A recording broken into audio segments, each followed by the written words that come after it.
I have reported to Transport, Police, government ministers for 3 or 4 years now that the pedestrian crossing right there where there's a green light currently is a death trap.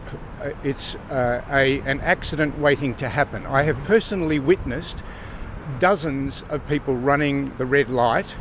They drive westbound along City Road. They're concentrating on the lights here and not seeing the pedestrian lights. Yes. And I have got no action at all. One of the suggestions I made was reduce the speed limit here. Instead of 60 with the fuel trucks and the stock transport vehicles and the B-doubles travelling at 60 kilometres an hour, they should be travelling at 40 for the stretch between the underpass and Power Street. Yes, that's a good idea.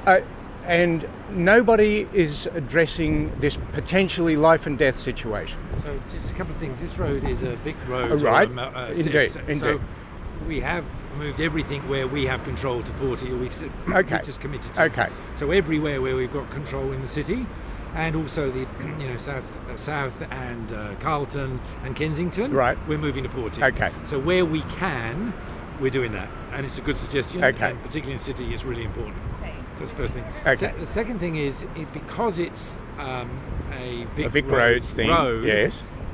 Traffic light signals, all of those things are done in conjunction with them. So we can't change the cycle times, or we can't do that because it's a Vic Roads road. Okay. I'm not going, bugger off. I'm going, I can't. I can only tell you what I can do. Yes. So here's another petrol tanker. They go past all the time. I totally get it. Right? We totally get it. That's why we've just, under our new transport strategy, we've said let's slow down the traffic. Let's get it safer for cyclists. Let's do a whole bunch of things that try and make it safer. Yes. Really committed to it. 90% of our journeys in the city are people walking, so we really want to support those that are walking. Yes. So everything you say, I'm trying to support. Okay. I'm just saying there's some places where we actually have no control.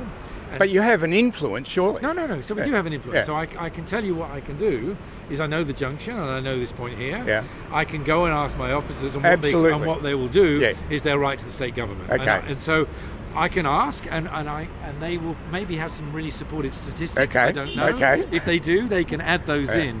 But that's the best I can do. All right. Well, I have witnessed personally dozens of people running the light. Sure. I was almost run down myself one night, and the only reason I wasn't was because I was aware of the risk and I saw the guy coming and I waved my arms and he just went straight through the light. So there will be, in my opinion, there will be a serious accident, if not a fatality, at this pedestrian crossing at some point in the future, and anything that you can do to assist. Now, I'm also a pedestrian, a cyclist and a motorist at different times.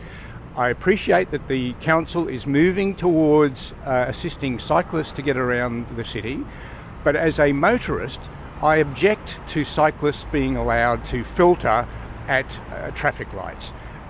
They have every right to be on the road, but they should not be able... I overtake them in traffic and then I get stopped at a light and they filter around and they get in front of me again.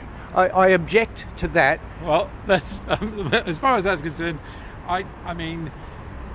We create cycle paths, they're going to go past you. And that's the interesting thing. They shouldn't be able to go past people who are waiting in traffic. Why not? They're going up the because inside on a bicycle path. It's a perfectly legitimate way to do it. It's great to get on a bicycle path, well and true, but not on the public road. If they're on a bicycle path, on a public road. And actually, if there's space and they're on a bike and they can drive past you, great. They're getting they're not you and I differ on the rights of cyclists. I'm a cyclist, I'm a motorist and a pedestrian. Me too. Okay. All of those things. Now, and a motorcycle one rider. last thing. You indicated that you had been a victim of sexual assault at some point in your life. And I don't expect you to go into it, but I have as well, years ago. Sorry. Now, the ABC are on...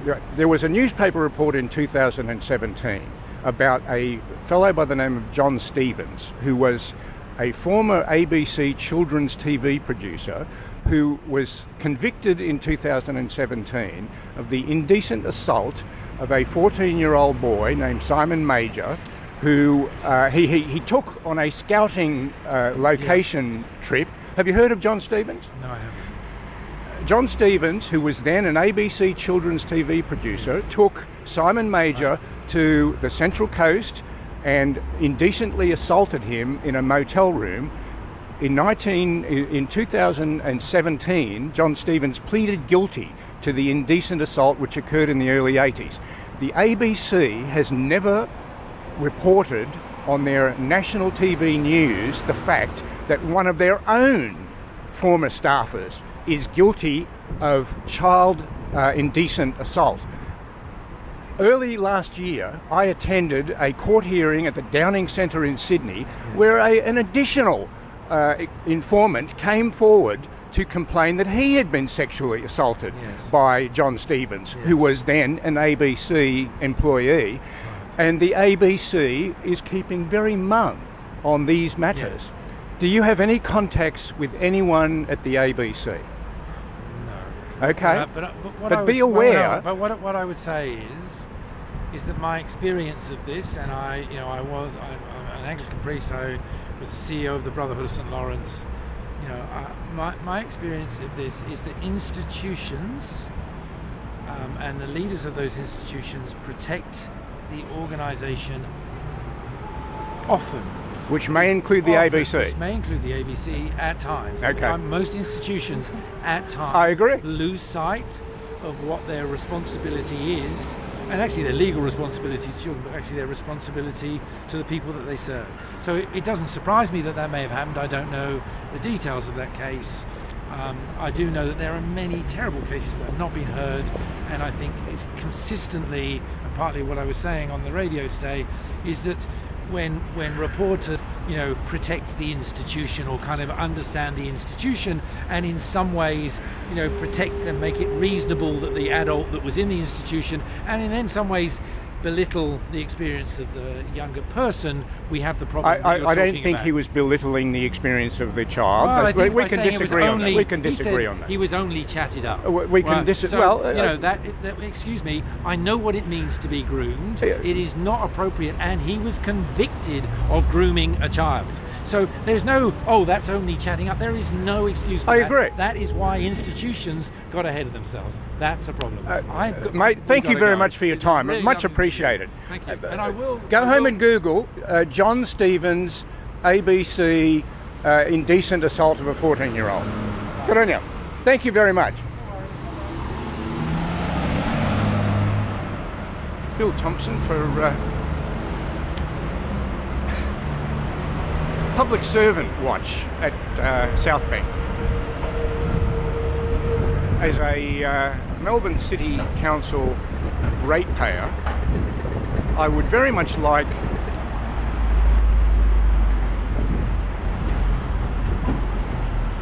the people that my wife and I pay to look after ratepayers' affairs spend more time worrying about the people who might die at crossings and less time worrying about climate change, quite frankly. Whoa! I live in a delightful part of Melbourne and I love it. But one of the downsides in this particular location in City Road is the heavy transport that has to use this section of road because they're prohibited from going through the Burnley Tunnel, I believe. The truckies themselves are almost always courteous and observant of the road rules. It's the bloody motorists, the car drivers who approach these lights and for whatever reason fail to see that they are turning yellow and turning red and just sail through the intersection. I'll film for a little while. There are people waiting at the crossing and we'll see what happens. 9 out of 10 times they stop, but not always.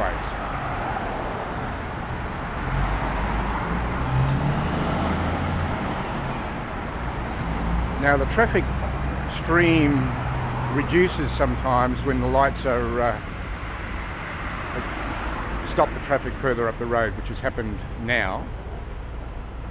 the likelihood of anyone running the light now is nil.